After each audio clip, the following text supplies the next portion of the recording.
झारखंड विधानसभा में नियोजन नीति पर गतिरोध बरकरार। आज भी सदन के अंदर और बाहर विपक्ष ने जताया विरोध।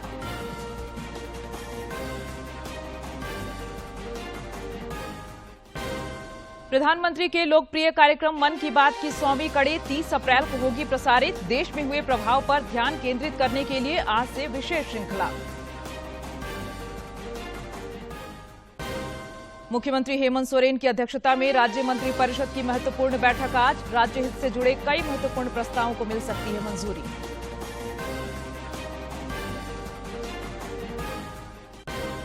और राजधानी रांची समेत राज्य के कई इलाकों में आज से अगले 4 दिनों तक गरज के साथ बारिश के आसार। मौसम विभाग ने जारी किया येलो अलर्ट।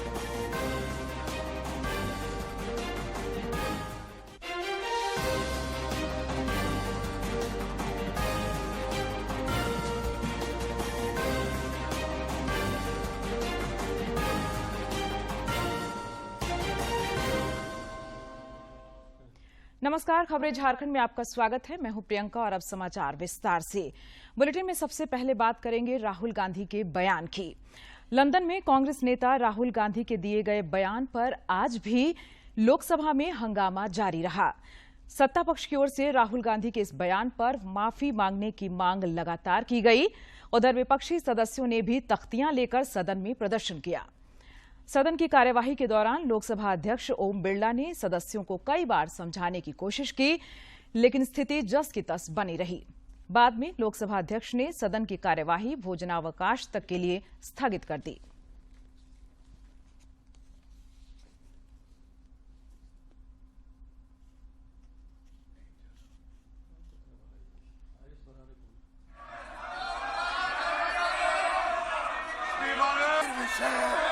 इसके ऊपर सख्त से सख्त कार्रवाई होनी चाहिए।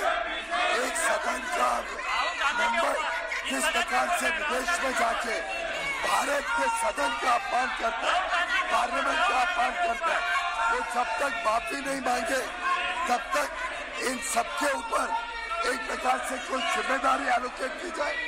और अगर इनको कोई अपमान नहीं लगता है और ये इस प्रकार का व्यवहार करते हैं तो मेरा मानना है कि जो इनको सस्पेंड किया जाए। माननीय सदस्यगण, इस सदन की मैंने पहले भी आग्रह किया था आपको, सभी को सस्पेंड किया जाए।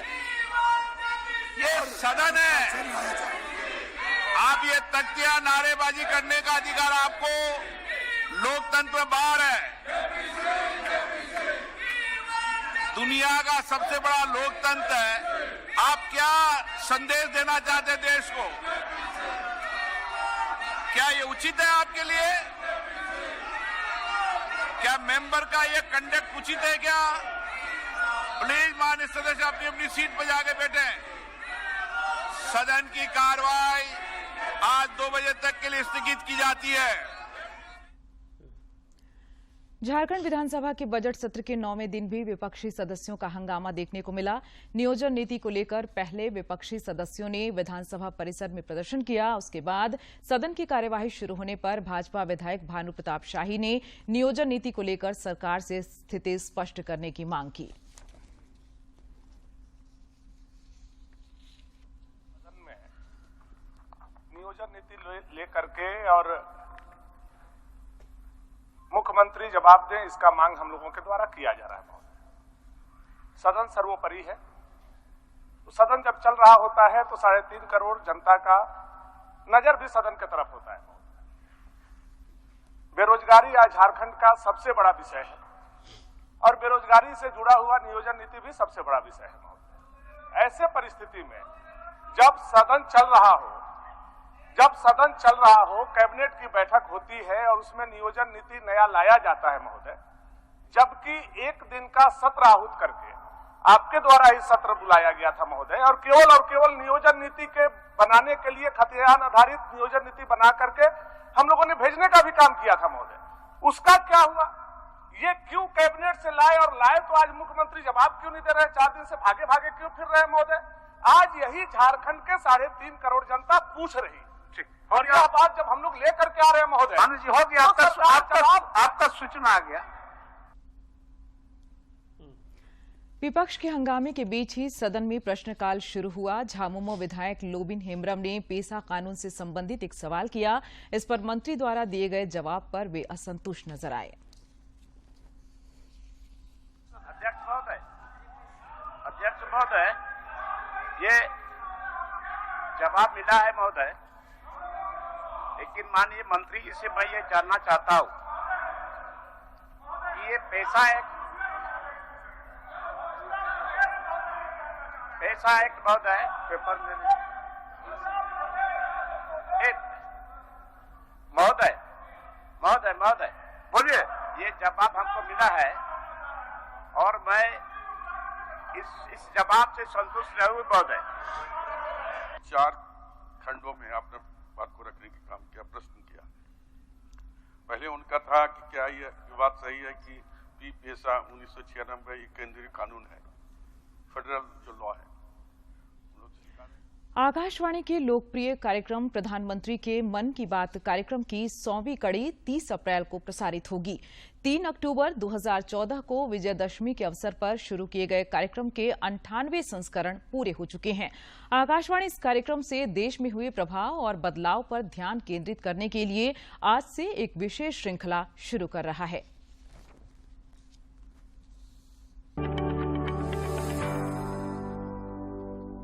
रेडियो एक ऐसा सरल माध्यम है कि मैं दूर दूर तक पहुंच पाऊंगा, गरीब से गरीब घर तक पहुंच जाऊंगा, क्योंकि मेरे देश की ताकत गरीब की झोपड़ी में है, मेरी देश की ताकत गांव में है, मेरी देश की ताकत माताओं बहनों नौजवानों में है, मेरे देश की ताकत किसानों में है।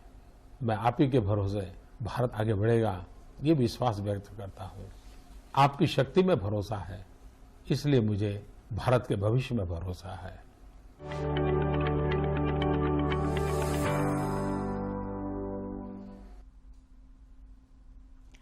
प्रधानमंत्री नरेंद्र मोदी इस महीने की 26 तारीख को मन की बात कार्यक्रम के जरिए देशवासियों के साथ अपने विचार साझा करेंगे। प्रधानमंत्री ने इस कार्यक्रम के लिए लोगों से अपने सुझाव देने का आग्रह किया है।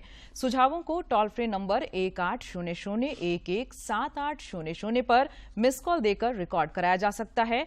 माई गॉव फोरम या नमो ऐप पर भी लोग अपने सुझाव दे सकते हैं।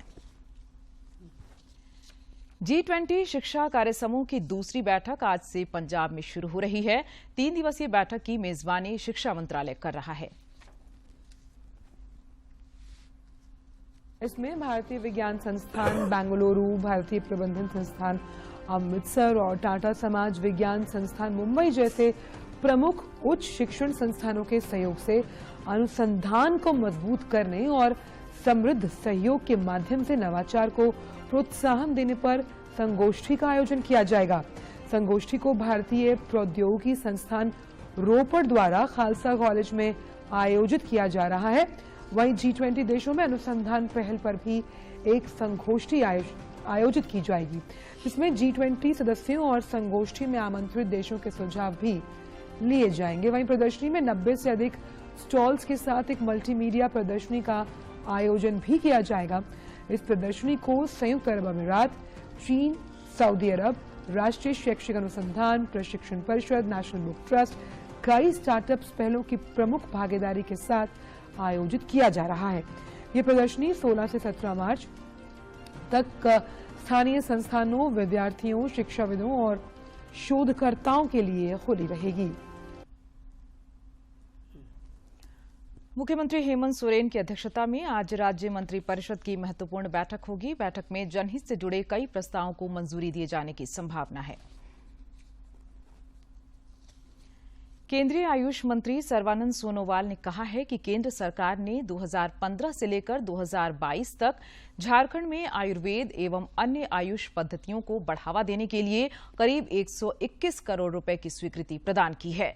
सांसद आदित्य प्रसाद साहू के एक सवाल के जवाब में उन्होंने कहा कि रांची के कांके में आयुष मंत्रालय ने वर्ष 2019-20 के दौरान 50 बेड वाले आयुष अस्पताल की स्थापना के लिए 6 करोड़ रुपए की स्वीकृति दी है। भारतीय प्रशासनिक सेवा के अधिकारी राजीव अरुण एक्का ने ईडी से हाजिर होने के लिए 24 मार्च तक का समय मांगा है। दरअसल ईडी ने वीडियो क्लिप समेत कई अन्य मामलों की शिकायत मिलने के बाद श्री इक्का को आज रांची स्थित ईडी कार्यालय में हाजिर होने का आदेश दिया था। इस संबंध में भाजपा के एक प्रतिनिधिमंडल ने भी ईडी को ज्ञापन सौंपा था। उधर संताल परगना में करीब 1000 रुपए के अवैध खनन मामले में कल ईडी ने पत्रकार रविंद्रनाथ तिवारी से लंबी पूछताछ की। केंद्रीय सड़क परिवहन और राजमार्ग मंत्रालय ने चाईबासा बाईपास रोड निर्माण योजना को स्वीकृति दे दी है। इसे 4 लेन का बनाया जाएगा। इसके निर्माण पर 500 करोड़ रुपए की लागत आएगी। इस बाईपास की लंबाई लगभग 18 किलोमीटर होगी। यह चाईबासा के पुदीदा से रघुनाथपुर गांव तक बनेगा।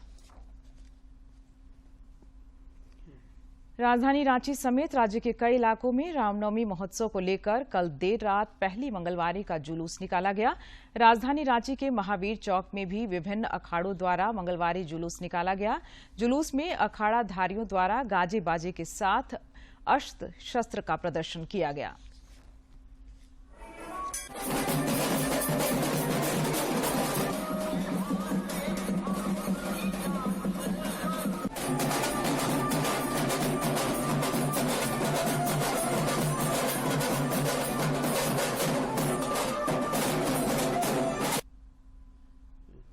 उधर हजारीबाग में भी मंगलवारी का पहला जुलूस निकाला गया। परंपरा के अनुसार होली के बाद पहली मंगलवारी को ये जुलूस निकाला जाता है।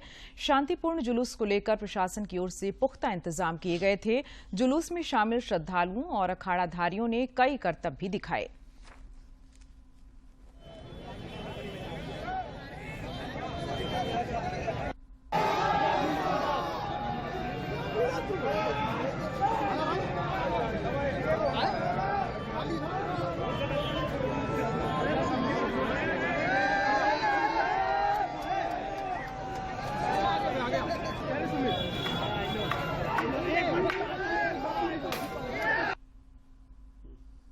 और अब कुछ खबर राज्य के विभिन्न जिलों से।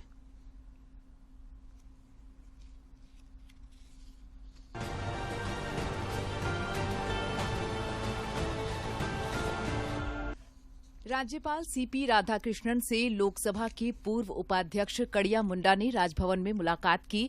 इसके अलावा राज्यपाल से बीआईटी मेसरा के कुलपति डॉक्टर इंद्रनील मन्ना ने भी भेंट की। उन्होंने राज्यपाल को विश्वविद्यालय की शैक्षणिक और प्रशासनिक गतिविधियों से अवगत कराया। लातेहार के उपायुक्त भोर सिंह यादव ने अवैध खनन और परिवहन के खिलाफ सख्त कार्रवाई का निर्देश दिया है। जिला खनन टास्क फोर्स की बैठक में उन्होंने कहा कि संबंधित अधिकारी यह सुनिश्चित करेंगे कि जिले में कहीं भी अवैध खनन, भंडारण और परिवहन न हो। कृषि यांत्रिकीकरण प्रोत्साहन योजना के तहत भूमि संरक्षण कार्यालय गोड्डा की ओर से सुंदर पहाड़ी प्रखंड सह अंचल कार्यालय परिसर में परिसंपत्ति वितरण कार्यक्रम का आयोजन किया गया। इस दौरान जेएसएलपीएस द्वारा गठित 10 महिला स्वयं सहायता समूहों को मिनी ट्रैक्टर, रोटावेटर एवं अन्य सहायक कृषि यंत्र प्रदान किया गया। हजारीबाग की उपायुक्त नैन्सी सहाय साप्ताहिक जनता दरबार में जिले के विभिन्न क्षेत्रों से आए फरियादियों की समस्याओं से रूबरू हुईं।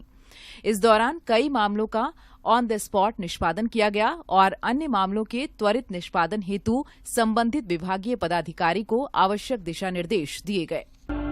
कोडरमा जिले में अलग अलग सड़क दुर्घटना में एक युवक की मौत हो गई, जबकि 3 युवक गंभीर रूप से घायल हो गए।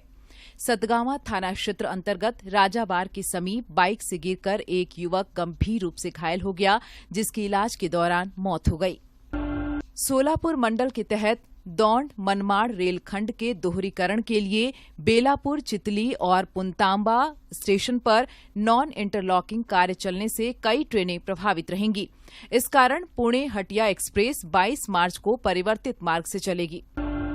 रांची के उपायुक्त राहुल कुमार सिन्हा ने स्वास्थ्य और समाज कल्याण विभाग से संबंधित विभिन्न योजनाओं की समीक्षा की। इस दौरान उपायुक्त ने समाज कल्याण विभाग के संबंधित पदाधिकारियों को कई आवश्यक दिशा निर्देश दिए।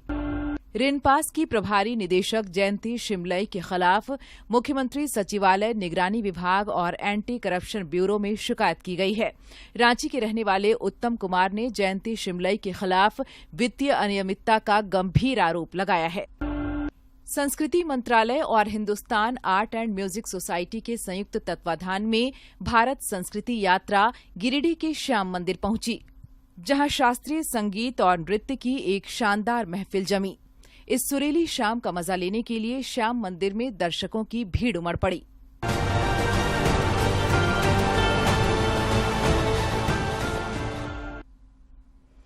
और अब नजर डालेंगे मौसम पर। राजधानी रांची समेत राज्य के कई इलाकों में आज से अगले 4 दिनों तक गरज के साथ बारिश होने की संभावना है। इसे लेकर रांची मौसम केंद्र ने येलो अलर्ट जारी किया है। मौसम विभाग के पूर्वानुमान के अनुसार आज से 4 दिनों तक राज्य के कई हिस्सों में मौसम बदलेगा। इस दौरान आंधी बारिश के साथ वज्रपात भी हो सकती है। मौसम विभाग के अनुसार यह बदलाव पश्चिमी विक्षोभ के कारण हो रहा है। वहीं मंगलवार को सबसे अधिक तापमान जमशेदपुर में 36.8 डिग्री सेल्सियस और सबसे कम गढ़वा में 16.5 डिग्री सेल्सियस रिकॉर्ड किया गया। हर वर्ष 15 मार्च को विश्व उपभोक्ता दिवस मनाया जाता है। इसका उद्देश्य ग्राहकों को उनके अधिकारों के प्रति जागरूक करना है। विषय के अनुरूप पारंपरिक ऊर्जा स्रोतों जैसे जीवाश्म ईंधन की निर्भरता को कम करने के लिए प्रौद्योगिकी लगाने और स्वच्छ ऊर्जा समाधानों के लिए तेजी से परिवर्तन का अधिकार देने पर प्रमुखता से जोर दिया गया है, जो दीर्घकाल में स्थिरता, सुरक्षा, सामर्थ्य और उपभोक्ताओं तक पहुंच को बढ़ावा देगा। ई कॉमर्स उपभोक्ताओं के लिए खरीदारी के सबसे पसंदीदा माध्यमों में से एक के रूप में लगातार उभरा है। इसलिए राष्ट्रीय उपभोक्ता हेल्पलाइन को तकनीकी रूप से मजबूत किया जा रहा है। इसके साथ ही त्वरित उपभोक्ता शिकायत निवारण के लिए ई दाखिल पोर्टल और उपभोक्ताओं को सशक्त बनाने के लिए मरम्मत का अधिकार पोर्टल बनाने की शुरुआत की है। फरवरी में थोक महंगाई दर घटकर 3.85% रह गई है। ये जनवरी 2021 से अब तक के जारी आंकड़ों में सबसे कम है। मुद्रास्फीति में गिरावट मुख्य रूप से कच्चे तेल और प्राकृतिक गैस, खाद्य उत्पादों, इलेक्ट्रॉनिक सामानों, रसायन और बिजली के उपकरणों की कीमतों में गिरावट के कारण आई है। वहीं इस दौरान खाद्य महंगाई दर 2.95% से घटकर 2.76% हो गई है।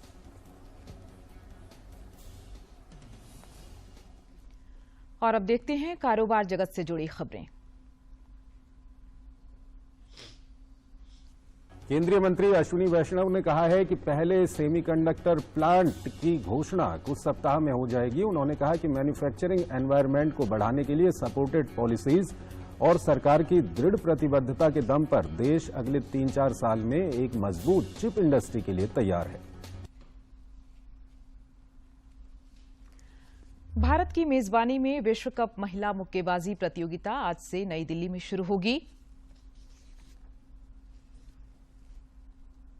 मुक्केबाजी में देश के मुक्केबाजों ने विश्व स्तर पर हरदम अपनी सफलता का परचम लहराया है।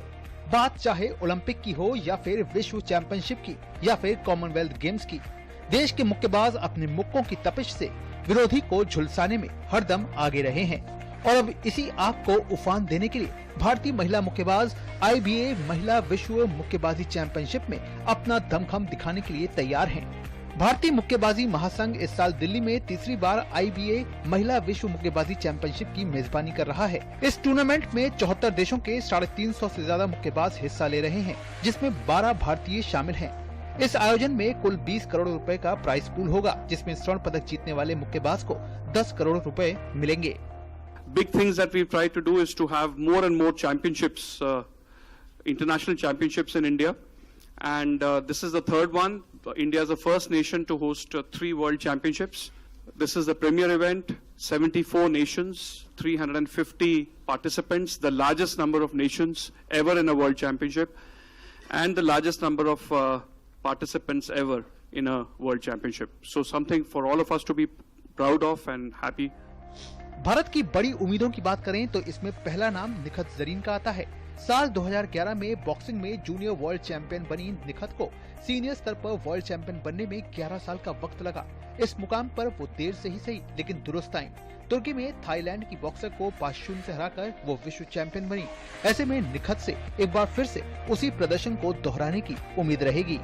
I'm looking forward to represent my country in this world championship and defend my title, but in the different weight category, in the new weight category, that is 50 category, which is an Olympic weight category. So I'm really excited and I hope कि मैं इस बार भी gold जीत के अपने देश का नाम ऐसे ही रोशन करूं जिस तरह से मैंने लास्ट ईयर किया था इस्तांबुल में। वहीं इस कड़ी में दूसरा नाम लवलीना बोरगोहेन का है, जो कि इस बार भी दम दिखाने को तैयार हैं। हालांकि लवलीना ने टोक्यो ओलंपिक के बाद से कोई बहुत बड़ा धमाल नहीं मचाया है, फिर भी ये वो नाम है जिससे हर भारतीय को विश्व स्तर की इस प्रतियोगिता में पदक की आस तो रहती ही है। हमारा जो प्रिपरेशन है वो बहुत अच्छा चल रहा है और हमारे पूरे कोचेस बहुत मेहनत कर रहे हैं, हमें हर चीज़ का फैसिलिटी मिल रहा है, गवर्नमेंट बहुत सपोर्ट कर रहा है, BFI बहुत सपोर्ट कर रहा है। तो आशा करते हैं कि हम लोग अच्छा करेंगे। हम लोग सभी का ट्रेनिंग भी बहुत अच्छा चल रहा है। हम कोशिश करेंगे हमारे पूरे वेट कैटेगरी में मेडल लाने की।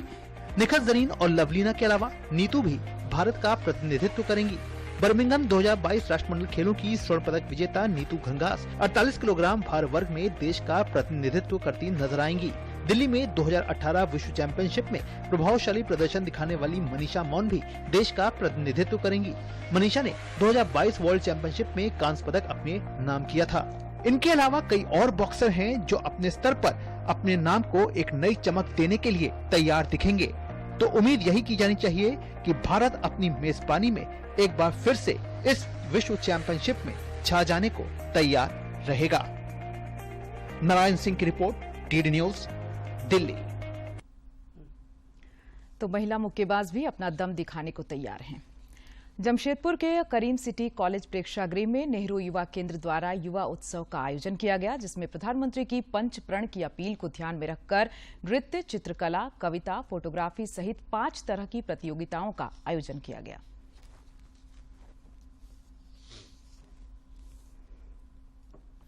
जमशेदपुर के करीम सिटी कॉलेज में आयोजित युवा उत्सव में नेहरू युवा केंद्र की डिस्ट्रिक्ट यूथ ऑफिसर अंजलि कुमारी ने कहा कि आज के युवा के नेतृत्व में भारत विश्व गुरु बन सकता है। ये कार्यक्रम जो है वो युवा उत्सव है और इसका जो मेन थीम है वो पंच प्रण है और पंच प्रण जो हमारे ऑनरेबल प्राइम मिनिस्टर ने 15 अगस्त के स्पीच में दिया था कि कैसे इन पंच प्रण को अपनाते हुए हमारा देश फिर से एक विश्व गुरु बन सकता है। मुख्य अतिथि जमशेदपुर महिला विश्वविद्यालय की कुलपति डॉक्टर एंजेला गुप्ता ने कहा कि भारत एक युवा देश है।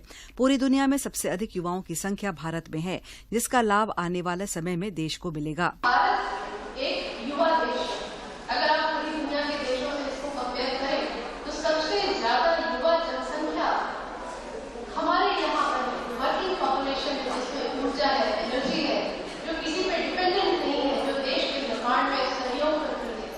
ये पॉपुलेशन सबसे ज्यादा हमारे देश में है और निश्चित रूप से इसका लाभ अभी और आगे आने वाले समय में हमारे देश को मिलने वाला है।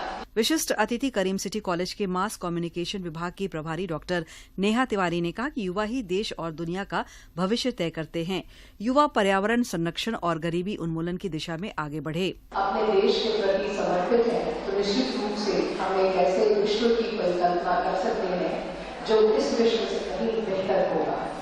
चाहे वो पर्यावरण से संबंधित चिंताएं हों, चाहे वो गरीबी से संबंधित चिंताएं हों और चाहे वो AI के रूप में, आर्टिफिशियल इंटेलिजेंस के रूप में आ रही मानवीय संवेदनाओं को खतरे में डालने वाली चिंताएं हैं। ये सारी चिंताएं आपके कांधों पर चढ़कर एक सार्थक स्वरूप ले सकती हैं और मैं उम्मीद करती हूँ कि इस युवा उत्सव में भी आप निश्चित रूप से इन सारे विषयों पर विचार करेंगे।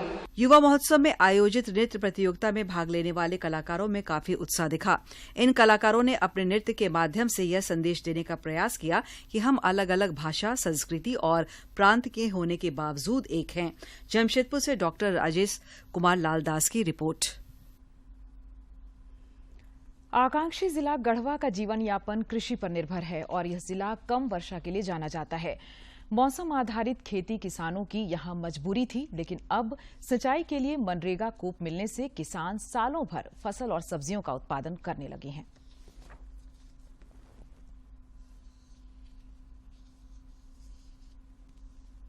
गढ़वा के रमना प्रखंड में केंद्र सरकार की ओर से मिले मनरेगा कूप ने किसानों की चिंताओं को कम किया है। किसान विजय मेहता बताते हैं कि पहले यह जमीन टाड़ हुआ करता था। केवल वर्षा ऋतु में ही खेती होती थी, लेकिन अब मनरेगा कूप मिलने से लगभग 10 एकड़ जमीन में पटवन कर वो तरह तरह की फसल लगा रहे हैं। मनरेगा योजना के तहत मिल बा ब्लॉक से, जब कुइया हमन के मिल गई बा तो एकरा से हमन 10 एकड़ में कहीं सरसों गेहूँ वगैरह वगैरह लगावत ही, चना लगल बा और सब कुछ बा, खुशहाल से बा हमन के। पंचायत सचिव भी मानती हैं कि किसानों के लिए मनरेगा कूप वरदान साबित हो रहा है। कम वर्षा के बावजूद किसान कूप के पानी से अपने खेतों में फसल उगा रहे हैं। ग्राम सभा के माध्यम से जरूरतमंद किसानों को मनरेगा जल स्रोत दिया जा रहा है। हम लोग पहले जब पंचायत में घूमते थे तो बहुत सारा जमीन बंजर मिलता था। अब जब से कुआं हम लोग दे रहे हैं, कुआं से जो खेती मरता था उसे लोग पटावन करते हैं और जो मरने से खेती को बचाते हैं। बहुत लोग खुश हैं यहाँ से। प्रखंड विकास पदाधिकारी ललित प्रसाद सिंह ने बताया कि सरकार की यह योजना काफी लाभकारी साबित हो रही है। गांव के मजदूर, किसान और गरीबों के लिए यह संजीवनी है। मनरेगा कूप छोटे और मध्यम वर्ग के किसानों का जीवन स्तर सुधारने में अहम कड़ी निभा रहा है। कई लाभुकों को कूप की योजना दी गई है, उनसे वो काफ़ी ज़्यादा लाभान्वित हो रहे हैं। आसपास के क्षेत्र में सिंचाई हो रहा है और जहां फसल की नहीं हो पा रहा था, इन मनरेगा के कूप निर्माण से निश्चित रूप से आसपास में खेती हो रही है और लोग किसान इसका लाभ ले रहे हैं। इस योजना से किसानों का जीवन स्तर तो सुधरा ही है, पारिवारिक जीवन भी खुशहाल हो रहा है और यह सब संभव हुआ है किसानों के लिए आत्मनिर्भर बनने की राह तैयार करने से। दूरदर्शन समाचार के लिए गढ़वा से विजेंद्र तिवारी की रिपोर्ट। रचनाकार डॉक्टर राही मासूम रजा की आज पुण्यतिथि है। इस वीडियो में आइए देखते हैं उनकी कुछ रचनाएं।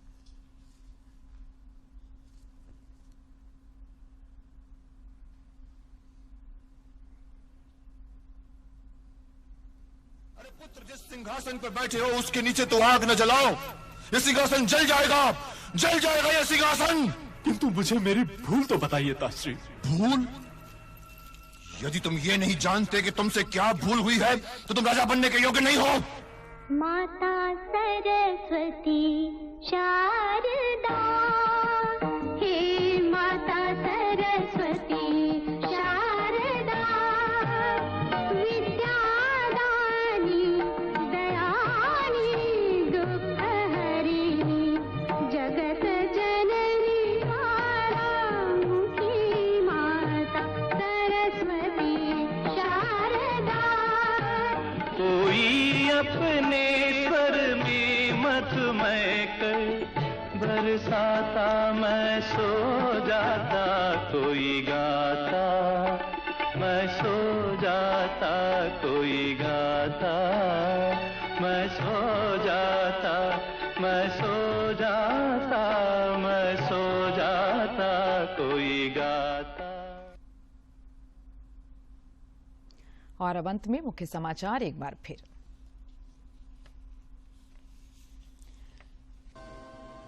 झारखंड विधानसभा में नियोजन नीति पर गतिरोध बरकरार। आज भी सदन के अंदर और बाहर विपक्ष ने जताया विरोध।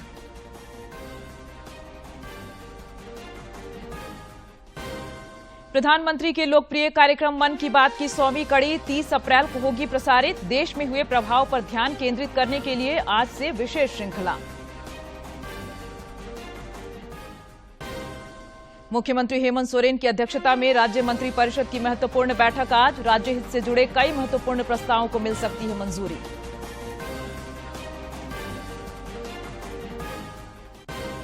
और राजधानी रांची समेत राज्य के कई इलाकों में आज से अगले 4 दिनों तक गरज के साथ बारिश के आसार। मौसम विभाग ने जारी किया येलो अलर्ट।